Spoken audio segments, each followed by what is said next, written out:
di zaman saya dulu masih suka ini ada apa buku-buku untuk penyewaan gitu ya. Saya sering melanggar banget itu, sering bayar dendanya gitu ya, karena masih buku itu masih sering langka ya dulu ya. Masih langka, masih ini banget ya. Kalau untuk beli itu sayang banget gitu kan. Lebih baik sewa gitu. Ini sertifikat yang sangat langka ya. Kayaknya cuman saya yang memiliki di Indonesia ini. Cuman saya yang memiliki tanda tangan beliau selama hidupnya ya, selama masa hidupnya beliau. Lah ini diceritakan dong, ini apa ini sebenarnya? Kalau ini penghargaan, iya ini saya atas nama Taman Baca Temon juga dan pribadi diundang untuk menjadi narasumber di Perpustakaan Bogor.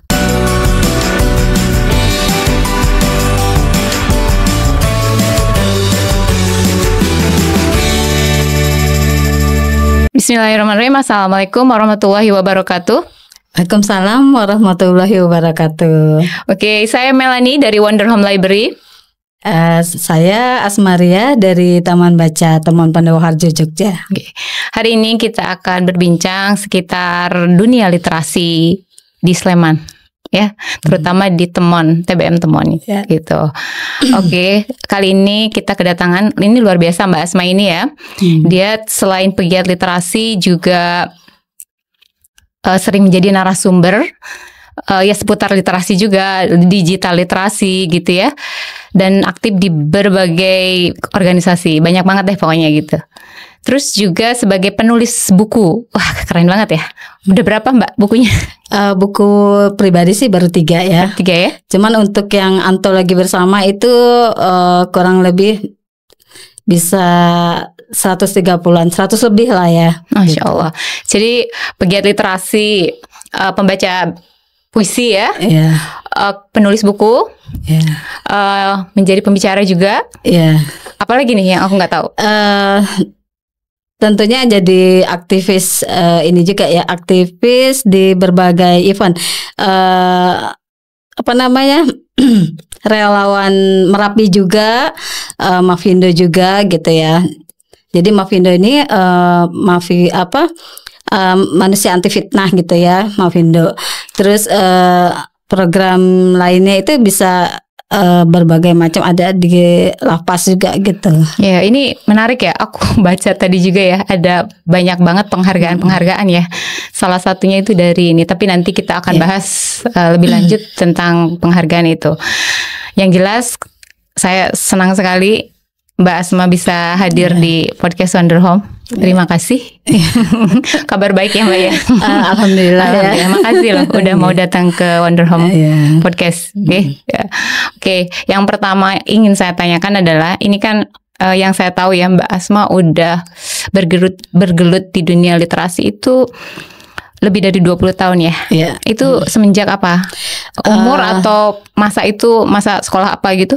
Iya, sebenarnya untuk yang literasi ini saya semenjak tentunya dari SMA ya. Dari SMA kita sudah belajar berpuisi, bergabung dengan komunitas-komunitas gitu ya, termasuk komunitas literasi perpustakaan gitu ya. Kita sama teman gitu sering ikut-ikut melihat kegiatan di perpustakaan. Dulunya juga sempat ke Rumah Dunia gitu untuk kunjungan. Rumah Dunia itu salah satu taman bacaan juga. Taman bacaan terkenal di Banten, di Serang. Oh iya, dari Banten ya? Iya, dari Banten saya. Wah, kita itu ya. Saya juga dari Banten. Kita main debus aja yuk. Oke. Kemudian ini menarik ya, SMA sudah bergelut di dunia literasi. Ini motivasinya apa? Dari mana? Apakah ada orang yang menjadi inspiratornya gitu? Kok tiba-tiba aku tertarik nih di dunia literasi karena melihat siapa atau karena siapa? Atau hal-hal yang membuat Mbak termotivasi? Iya, seperti pada wawancara di Kompas ya, saya sudah kemukakan gitu bahwa saya berminat di literasi, juga membangun taman baca itu awalnya dari dendam lama lah ya. Dendam lama, waktu itu saya susah sekali untuk membeli buku ya, baik itu buku pelajaran atau baca-bacaan gitu ya. Awalnya dulu di zaman saya dulu masih suka ini ada apa buku-buku untuk penyewaan gitu ya. Oh dulu ya sewa buku, dulu sewa ya, komik zaman ya kita dulu ya. kan. Jadi sewa buku apa gitu. Saya sering melanggar banget itu, sering bayar dendanya gitu ya, karena masih buku itu masih sering Masih langka ya dulu ya. masih langka, masih ini banget ya. Kalau untuk beli itu sayang banget gitu kan. Lebih baik sewa gitu. Jadi berawal dari sana, kemudian saya beranjak sampai pada akhirnya saya bekerja, dan di tempat kerja pun saya diperbantukan untuk mengurus perpustakaan gitu. Tempat saya kerja dulu di ini, di LB Lia Cilegon, LBPP Lia Cilegon. Wah, kursus bahasa Inggris. Masya Allah, keren ya. Gitu ya. Jadi ini dendam yang sangat positif ya. Berarti boleh berdendam ya, tapi hal yang positif gitu ya. Nah itu kan waktu itu di Cilegon ya Mbak ya, di Banten ya. Di Banten. Nah kita kan di Jogja nih. Nah ceritanya kok bisa kemudian ke Jogja dan buka TBM juga? Iya. Jadi dari awal menggebu-gebunya di Banten itu, kemudian saya bisa pindah ke Jogja itu karena saya harus mengurus kedua orang tua saya di Jogja ya. Di situ saya membawa oleh-oleh buku-buku saya yang banyak banget gitu kan. Dan bagaimana buku ini supaya bermanfaat untuk orang banyak, ya saya membuka taman baca teman itu. Sebenarnya taman bacanya sudah dibuka lama ya, cukup lama gitu. Cuman saya belum mendaftarkan taman baca itu di kelurahan awalnya gitu. Jadi sekitar tahun 2018 saya baru tercatat di kelurahan dan terdaftar di FTBM Sleman. Padahal sebelumnya, sebelum tahun 2008 itu sebenarnya udah ada sudah ya? Sudah ada. Berkegiatan juga ya? Sudah berkegiatan. Itu di rumah TBM-nya? Di rumah persis. Yang di rumah saya TBM-nya yang juga menjadi tempat tinggal sampai sekarang ya. Kegiatannya apa aja kalau boleh tahu? Kegiatannya awalnya itu oleh volunteer saya juga gitu ya, mengajar TPA, mengaji gitu. Terus kalau anak-anak ada kesusahan pelajaran, khususnya bikin puisi atau pelajaran lainnya gitu ya, itu sering untuk berkonsultasi gitu kan. Yang ya awalnya anak-anak cuman pinjam buku yang diperlukan dia di sekolah kamus apa gitu kan. Lama-lama dia tertarik awal gitu ya, tertarik apa. Cuman ya itu kita untuk umpan mereka awalnya itu kita untuk bermain game dulu 15 menit itu. Jadi harus mempunyai trik-trik gitu ya kalau untuk anak-anak, karena untuk membuat anak-anak tertarik untuk membaca itu sangat susah sekali ya. Apalagi dengan gempuran-gempuran teknologi ya yang seperti gawai apa itu sangat sulit sekali kita ya. Cuman kita harus di sini kita harus menjadi filter untuk paling tidak mengurangi mereka untuk membatasi penggunaan gadgetnya itu. Itu untuk anak di sekitar TBM Temon aja atau untuk orang luar juga? Kebetulan ada juga tetangga desa. Justru tetangga desa saya itu ada yang kecil yang sangat tertarik, bukan hanya untuk membaca buku, tapi dia seperti petugas jadi ya malah ya. Jadi kalau ada donasi buku datang masuk itu dia bantu mengasih ngecap gitu ya, ngecap, terus membantu absen teman-temannya gitu kan. Justru berawal dari yang jauh-jauh gitu kan, justru berawal yang jauh-jauh, akhirnya anak-anak yang dekat-dekat lebih terpicu gitu ya semangatnya. Jadi penggunanya, pemustakanya kebanyakan dari anak-anak, orang dewasa atau? Kalau untuk Temon itu SD SMP ya, banyaknya ya. Iya, kalau untuk anak SMA kuliahan itu paling tidak hanya pinjam buku dibawa ke rumah. Tapi tersedia ya. Tersedia buku untuk semua materi untuk semua kalangan. Ya? SD, SMP, SMA, mahasiswa, ibu rumah tangga juga. Untuk semuanya ya, ada ya? Untuk semua kalangan ada. Bapak-bapak juga banyak untuk pinjam buku-buku agama gitu. Kalau itu kan yang melibatkan anak-anak ya, artinya mereka datang ke TBM Temon. Kalau untuk yang masyarakat yang dewasa gitu ya, kegiatan apa biasanya yang dilakukan di sana? Kalau yang udah agak dewasa sedikit atau itu ibu-ibu atau bapak-bapak atau mas-mas ibu-ibu apa gitu. Ya, kalau ibu-ibu, bapak-bapak atau yang agak remaja sedikit itu ya, ada sih kegiatan yang membuat ini pertanian gitu. Jadi membuat pupuk organik gitu ya, dari membuat sendiri gitu. Jadi kita ada program ekoliterasi.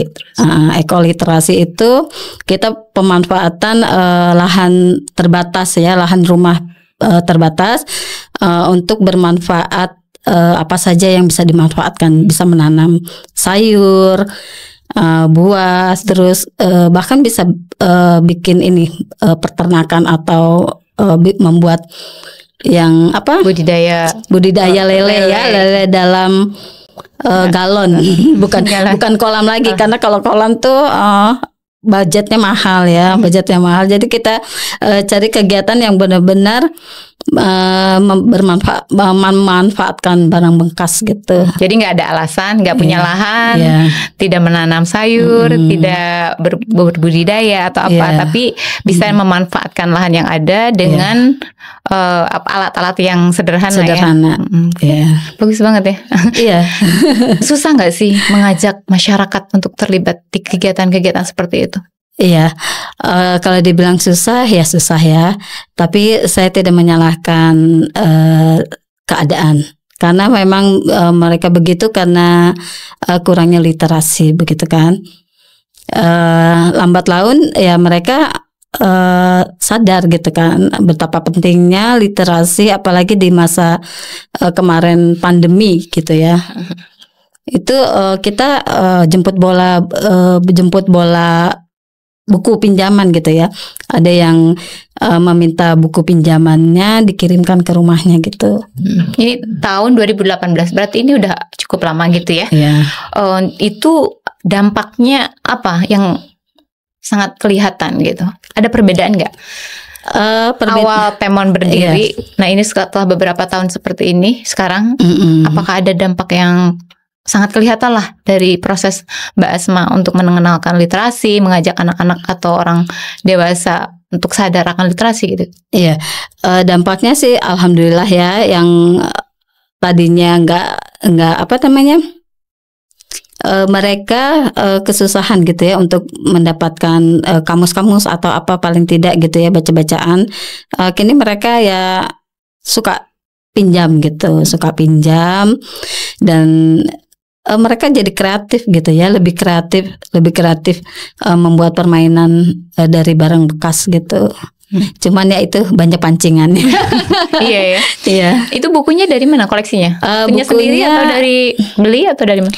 Alhamdulillah awalnya kita dari koleksi pribadi. Dari koleksi pribadi itu ada sekitar 500-an lah ya. 500 itu saya modal awal mendirikan taman baca.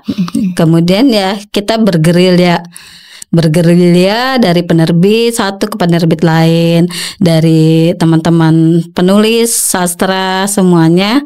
Itu makanya pentingnya berjejaring bagi teman baca saya itu dipermudah untuk memperoleh buku ya. Jadi nggak ada alasan lagi susah mencari buku gitu.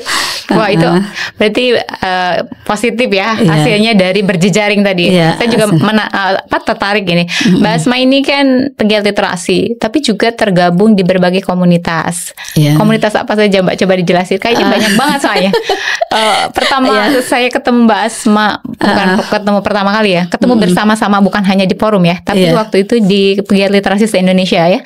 Ketemu di Borobudur waktu itu. Kok Mbak Asma tuh banyak banget gitu, ini kenal banyak banget gitu, orang-orang yang kenal gitu kan, yang sapa. Ternyata nggak hanya dari komunitas literasi juga, tapi dari sastra dan lain-lain. Sastra ya. Jadi mereka mengenal saya ini dengan pakaian macam-macam. Pakaiannya banyak ya. Pakaiannya banyak ya. Ada dari FTBM gitu ya, bergabung pada FTBM, pada Pustaka Bergerak ya. Awalnya memang mereka kebanyakan mengenal saya di Pustaka Bergerak. Padahal komposisi saya di Pustaka Bergerak ataupun di FTBM sama ya. Saya nggak ada membeda-bedakan. Di mana ada kegiatan positif itu saya bergabung gitu. Dimanapun, baik itu di Jogja, di Jakarta atau di daerah manapun, itu pasti saya sangat tertarik. Kalau forum TBM ini kan di bawah Perpusnas ya. Kalau PBI tadi Pustaka Bergerak Indonesia di bawah forum pustaka forum Taman Baca itu sebenarnya di bawah naungan ini Dinas Pendidikan. Dinas Pendidikan. Ya, kalau Pustaka Bergerak sebenarnya independen sih. Oh, independen. Iya, cuman memang sering berkomunikasinya dulu dengan Pak Sarif Bando, begitu. Yang kebetulan Pak Sarif Bando ini ketua dari Perpusnas, begitu. PBI ini Pustaka Bergerak, foundernya almarhum Nirwan Ahmad Arsuka. Ya, saya sangat bersyukur sekali bisa mengenal Bang Nirwan ya. Saya ini sebagai aktivis literasi, saya diberikan penghargaan sebagai relawan di lapas narkotika mendampingi literasi. Wah, keren. Begitu. Saya rasa ini cuman saya yang memiliki tanda tangan beliau selama hidupnya ya, selama masa hidupnya beliau. Jadi saya sedih sekali ya. Jadi saya sangat bersyukur sekali nih. Ini sertifikat yang sangat langka ya.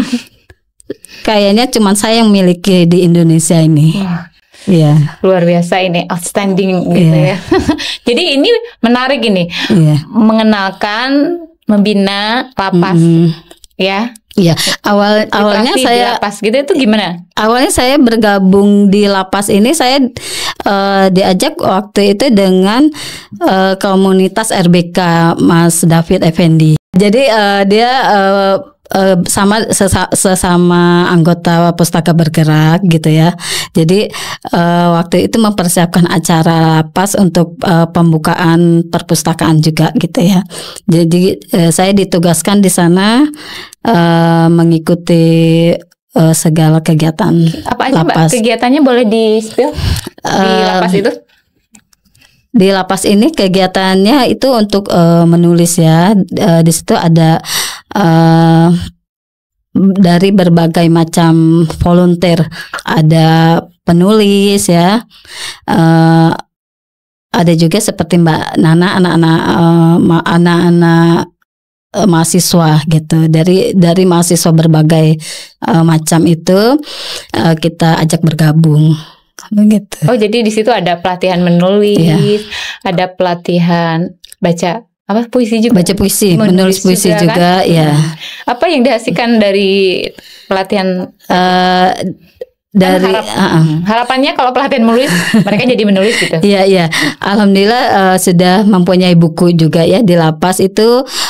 Kemudian buku itu juga menjadi titik contoh untuk literasi, khususnya untuk di lapas, di lapas yang lain ya. Ya, untuk waktu itu saya senang sekali ya bisa mendampingi mereka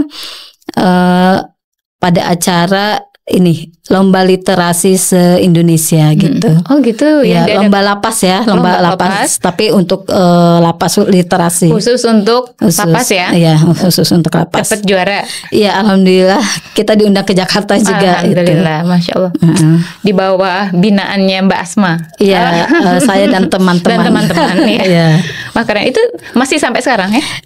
Alhamdulillah sih sebenarnya sampai sekarang. Hanya kemarin terjeda di masa COVID ya.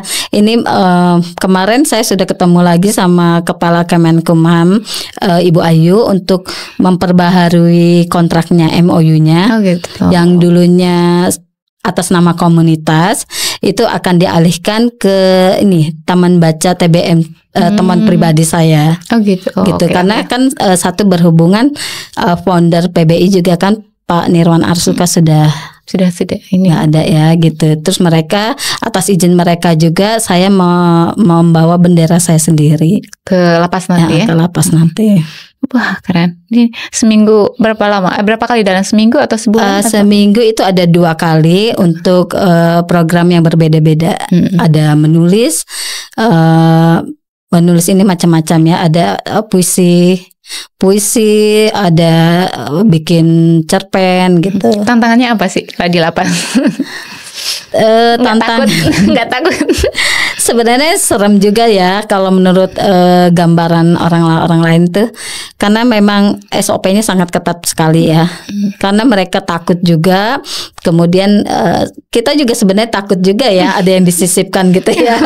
Cuman saya percaya berbuat baik itu pasti selalu dilindungi lah gitu. Insya Allah. Sampai berarti ini masa ada jedanya waktu COVID ya? Berarti ini baru jedanya. Mau mulai lagi. Memulai lagi di tahun ini. Tahun ini ya. Ya, Insya Allah mudah-mudahan ini ya lancar semuanya. Amin. Mudah-mudahan bisa ikut terlibat di sana. Oh boleh dengan senang hati ini nanti akan kita buka volunteer baru lagi. Siap. Lah ini diceritakan dong. Ini apa ini sebenarnya? Kalau ini penghargaan. Iya ini saya atas nama Taman Baca Temon juga dan pribadi diundang untuk menjadi narasumber di Perpustakaan Bogor. Saya aja orang Bogor belum kenal loh. Dapat kayak gini ya. Luar biasa nih. Alhamdulillah sih ya, setiap dari dinas-dinas gitu ya sudah mengundang saya karena ada program lah gitu. Program jelajah literasi. Gitu. Keren. Nah ini tadi kita bahas yang ini ya. Saya tadi sedikit mendengar bahwa ketika kita berjejaring, akhirnya rizki itu bakal mudah gitu ya. Dimudahkan rizkinya. Salah satunya adalah tadi dimudahkan mendapat buku akhirnya kan gitu ya. Nah ini saya juga ingin tanya gitu. Mbak Asma kan banyak nih di Mafindo juga ya. Mafindo juga. Ini masyarakat anti fitnah. Terus kemudian di komunitas apa banyak banget ya. Banyak 1001 ya. Iya kan. Nah itu coba dampak yang positif buat literasinya Mbak Asma di temuan gitu. Selain tadi mendapat buku apa saja nih? Kan banyak ada nggak dampaknya gitu? Dampaknya karena banyak banget gitu. Ya, contohnya apa saja? Supaya gini, aku kan juga pegiat literasi ya, walaupun masih baru gitu kan. Aku junior lah. Pengen belajar kan dari Mbak Asma. Oh ternyata kita juga perlu nih berjejaring dengan komunitas di luar literasi. Dan itu ternyata dampaknya juga positif dan bagus nih untuk kemajuan literasi di Sleman atau di perpus kita atau TBM kita. Coba tentunya ya dengan 1 atau 2 komunitas, kemudian kita lebarkan sayap lagi dengan lebih banyak lagi berjejaring, itu manfaatnya banyak. Selain kita sering mendapat workshop dari undangan komunitas-komunitas, itu kita juga dapat info-info, yaitu salah satunya donasi buku gitu ya, donasi buku, kemudian banyak juga info donatur dari mereka begitu. Iya berarti info-info itu penting juga ya. Ilmu juga berarti ilmu, banyak ilmu. Banyak pintu rezeki rezeki itu bukan buku aja ya. Ilmu gitu. juga, pertemanan juga akhirnya kan gitu ya. Kalau cuan juga bisa ya. Ya cuan ya itu tadi sering diundang itu kan dicolek gitu ya. Colek Kemendikbud diundang. Ada ini ya. Oke, siap. Oke, tidak hanya dapat ilmu tapi juga besok ini kan juga Taman Baca Temon dapat donasi 1000 buku ya dari Perpusnas. Alhamdulillah ya. Alhamdulillah. Jadi kemitraan dengan pemerintah juga cukup bagus ya. Cukup bagus dengan Perpusda, dengan ini kita saling ya. Dinas-dinas yang ada di Sleman ini bagus, cukup banget mendukung untuk literasi FTBM Sleman. Alhamdulillah ya. Iya, akhirnya kan dia mengerucut ke bawah ke taman baca kita juga yang di Sleman. Iya. Kayak dapat nyawa baru ya. Iya. Oke. Ini terakhir ya. Dari saya pertanyaan, tapi nanti Mbak Asma boleh mengeksplor atau mengelaborasi kegiatan Mbak Asma yang menginspirasi, tapi saya belum cukup tahu gitu kan. Nah, yang terakhir itu ya Mbak. Ini sempat dibahas juga waktu itu di seminar pembekalan Banpem tahun kemarin ya. Dan Mbak Asma sekarang tahun ini juga mendaftar insya Allah ya. Mudah-mudahan dapat. Mudah-mudahan ya. Iya. Dan itu ada statement bahwa saya setuju ya bahwa dari sebenarnya TBM dari zaman dulu juga banyak ya. Pegiat literasi juga sebenarnya juga banyak kan. Nah sekarang buku juga sangat mudah didapatkan gitu ya. Ada yang gratis, ada yang di berbagai TBM itu kan gratis gitu. Ada juga yang bukunya semakin banyak, mudah diakses gitu. Entah itu yang digital maupun yang fisik gitu. Dan itu sekarang marak di mana-mana, buku-buku mudah didapatkan dan harus mahal gitu kan. Tapi kok literasi di Indonesia atau di Sleman, terutama di mana kita tinggal, di mana kita bergiat, itu kok kemajuannya kurang signifikan, itu apa sebenarnya? Kurang penyebab ini ya, kurang semangatnya mungkin naik turun ya. Iya. Kalau saya pikir sih melihat situasi seperti itu masih wajar lah ya, karena kan